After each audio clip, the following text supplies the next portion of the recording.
Well, you're in the home of David and Fanny Crawford. We should always say, although this is called the Captain David Crawford House, this was a family who occupied the house, and all of the family was important. And so David Crawford was a Newburgh native.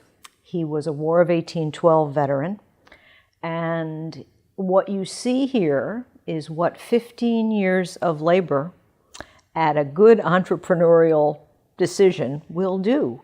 That he came home from the War of 1812, having learned to sail, having witnessed how much was being moved around New York Harbor for the war effort, and said, there's an awful lot of goods up in Orange County where I'm from. I think New York City needs all, especially those farm products, and I could probably transport them. I'll buy a used sloop, and that's where it started in 1815. So he comes home from the war, he buys a used boat, and he starts moving farm goods.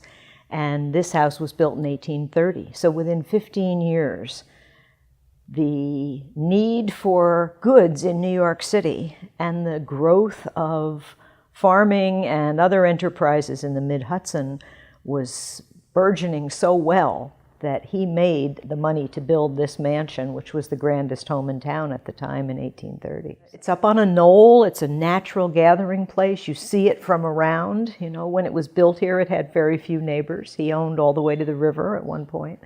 And so, which is logical. He had a shipping company, so he could sit upstairs in his office and look through his telescope and see what was happening down on the docks.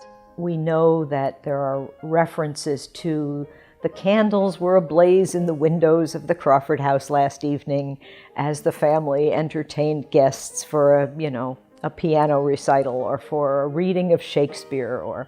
So parlor entertainment was what you did. There was no radio, TV, And so to get together with your friends, you generally got together within the walls of your home, and you visited from house to house, the days of calling cards.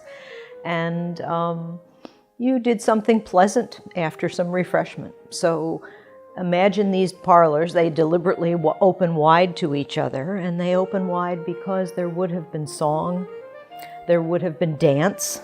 The daughters were fine dancers according to letters, and often had their beaux over or their friends, and you can imagine the giggling and the prancing about to the piano tunes and violin, etc.